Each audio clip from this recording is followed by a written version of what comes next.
much safer. Actually, it's even more dangerous. I've been in accidents before. It's not pretty. I've had, collisions. My first car, okay, not yet. Slow down. Okay. So yeah, that was my life. That was my life in first year of university. All into the car scene, all into this drifting, racing, all that other stuff. So now is a good time for me to show the picture, actually. I'll show the picture now. So this is what I used to look like. James says I look like a different person. Like it's like totally different. This is what I look like. Josh. It's pretty crazy. It's pretty crazy. I don't have projector mouse. Yeah, sorry, no projector broke. It's different. I look different. I look different. Different people. Like Brock Lesnar. I look nothing like that now. Nothing like that. But that was back then, and That's mine. this is my first car, actually, if you guys want to see. So, I was really, this car is like my life Really for a long time. At all. So all my money, all my time was invested. Just one. Yeah? So a lot of this was also possible because my parents own an auto body shop, so they deal with cars like every single day. And I had hookups, right? And my dad would teach me stuff. Well, my stepdad, because my mom were married, and he would teach me stuff about the car. So I pretty much did my own work on my car, which saved me a lot of money. Because if you guys are familiar, most of car stuff, the costs go into the labor.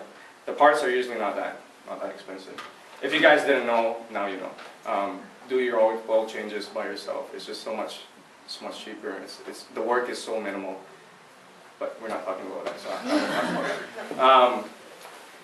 So that was my life for about a year plus. After that, I got into an accident, and my car, which was my life, all of a sudden I didn't have my life anymore, because that was my livelihood, right? I would come back and then go out for hours and then come back in the middle of the night. And that was my livelihood. And then I lost my livelihood because I did something stupid, and I tried to okay, I'm going to describe the scenario. Use your imagination. So there are like 4 lanes, right? 4 lanes. 2 oncoming to my direction. Okay. So I wanted to U-turn, but I wanted to U-turn like fancily. So I wanted to slide U-turn all the way and then come back this way. You guys know what I'm talking about? Yeah. It's like power sliding U-turn. You guys aware of the terms? Yeah. Okay, whatever. Anyways, so that's only possible if the angle is wide enough, right? Or else it's just like I'll slide into the sidewalk kind of thing. So I turned from the outside lane, which you should never do. And I didn't signal. So I did that, and in the middle of the turn, this guy was coming. I didn't see him, and he T-boned me. So he hit me right at the passenger side. So I saw the car, and I felt like the glass of my door shatter all over me. It's just like, I was like, what the heck happened? And it was like, it took me by shock, because I didn't even see him coming until the last minute, and I was just like, oh crap. And that was it, like my life kind of flashed in front of me. I don't know if you guys have ever felt that way, but it was like, yeah, it's like my life flashed in front of me, and I was so taken aback. I was just like, wow, what the heck just happened? After that, I had to deal with SCBC, worst experience ever, and it was my fault, right? So they credited the fault to me. I had to work off $5,000–6,000 of repairs. No, excluding my own damage, right? So then, because my parents owned this auto body shop, my car was pretty much repaired for free. So my dad did all the work to restore my car back. But that changed everything for me, because I started looking at this whole thing in a different light, with different eyes. You get what I mean? You can't go through something like that and be like, oh yeah, that was just luck. Or, I guess I was just fortunate, right? Because I could have died. Just T-bone collisions are usually very, very dangerous. And by the kind of, I don't know, stupidity that I got myself into, it doesn't make sense that I would come out of it in one piece, right? And so I really started to question, like, what is the point of this? Why am I doing this? But that was the beginning of my questioning. So I didn't get it. The bottom line is I still didn't get it. And the car was restored. I sold it. I bought another one to get it more, I guess, race ready. So I obviously didn't learn my lesson. I bought the sport edition of that car. I did more work on the new car to get it. Are you guys familiar with autocross? Maybe. So it's like it's racing on a track, except you're racing around pylons. So it's like a slalom kind of track, right? Yeah? Okay. And I wanted to do that because that was new. It was like something that was fresh for me. And it was cheap. I didn't have to, pay for track costs and stuff like that. And I could be with my friends, and we enjoy doing stuff like that. So it's another avenue for us to try out as car freaks. But during that time, I also got into a lot of, I would say, illegal stuff. I started to steal parts. So I would steal like car parts from junkers. I would go to junkyards. If you guys know how junkyards work, they don't monitor you. It's just like a huge junkyard. You can do whatever the heck you want. And then you come in, you bring the parts that you want to them, and then they'll say, okay, this is going to be $50 or $60 or whatever. And then it's pretty much an honor system, right? So they don't check you. So what we did was we went to the junkyards and we had lists of parts that we wanted or we needed, or just we could sell for more money, and we would just steal those parts. And we'd come up with very creative ways of stealing those parts. My friend was telling me about there's like a fence for one of the junkyards, and for some reason he dug a hole underneath the fence, and he would stick all the parts in, and then he would come out and then get all the parts from the other side of the hole. You know what I mean? So yeah, the fence, and okay. We didn't do that because they eventually found out about the hole, and yeah, they, I guess, covered it back up, and it was hard to dig some more holes. So it took too much time anyways. What we did was our next strategy was we go in with big poofy like Vietnamese guy jackets. You know what I'm talking about? It's like the North Face, yeah, like the North Face black jackets kind of thing, and we just stick parts in there because it's so puffy, right? They would have no idea kind of thing.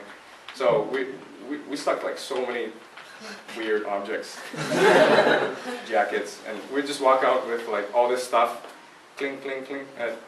It was like an honor system, so they didn't check us anyways, and we did that a few times, and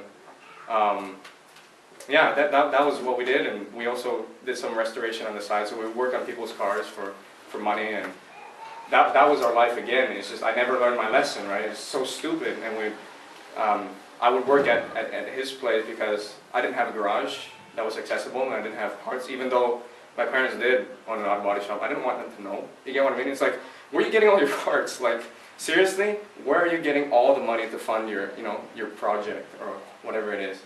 I just didn't want them to know. So I would come back with like, really, it's a huge money pit, and that's all it is. You just dump money in and you'll never get it back. So I eventually got kind of tired of not getting any return, because that's it with the car scene. It's all just for the adrenaline. It's all just for the adrenaline. That was what I was in it for too. It's just the moments where you're just like, wow, that was such a rush. Those were the moments that we were in for, right? And that's why we did what we did, and that's why we were kind of stupid, or really stupid a lot of times. I have a lot of other stories, but if I were to tell you guys all the stories, we would be here all day. So I guess I can tell you guys one story. I like this story. I was with my friend. He bought a new car, and we're gonna drive it down Highway 1 to Metrotown. Like, this was one of the first drives after he bought this new car. So I was in the passenger seat, and he just went crazy. Like, he was going like 180 and just swerving around cars at like 7 p.m. Right? So it's like almost rush, almost at the end of rush hour, where the cars are, you know, really congested, right? And he's just going nuts.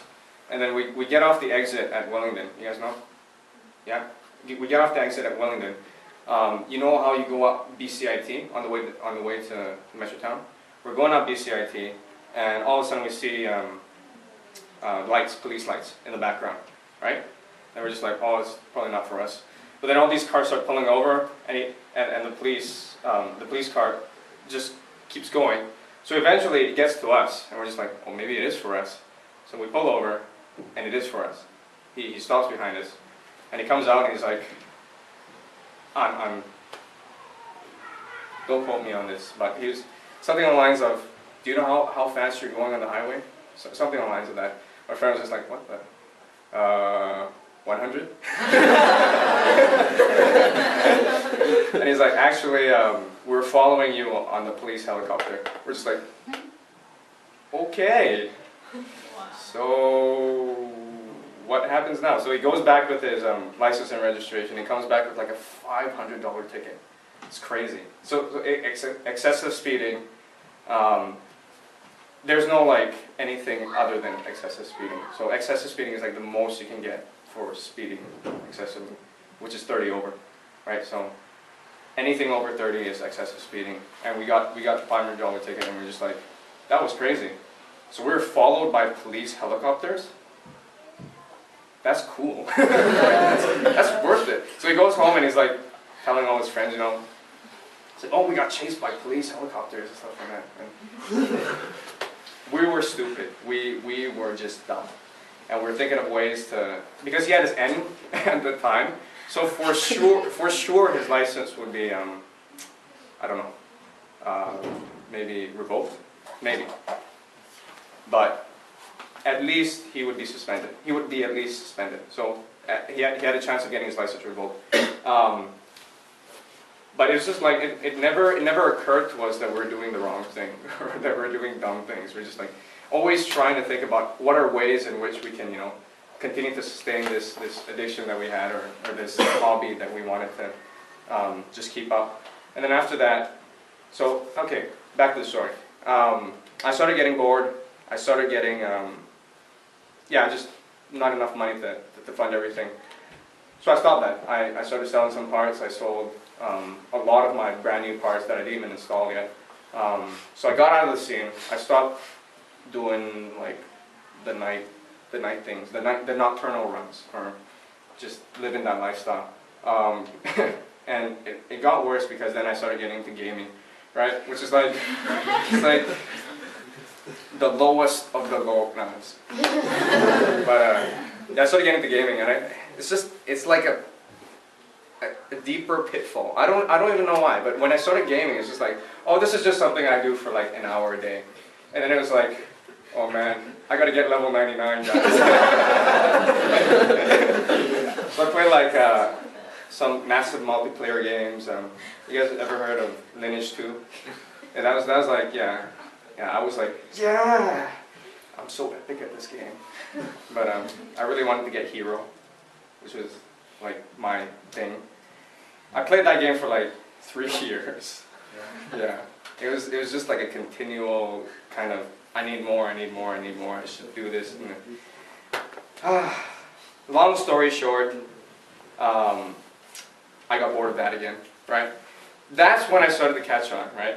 It was after that phase when I was just like, you know what, this is so pointless. Everything that I've gone for, it's just so utterly pointless. It leaves me at the end of the day searching for more. And the more that I get, the more that I'm satisfied. Why is that? Why is it the more that I get of this, you know, when I thought that it would make me so happy, the more that I got of it, the more I was left empty and unhappy. And the more I wanted, and the more I wanted, the more I wanted to get it. And when I got it, it left me more unsatisfied.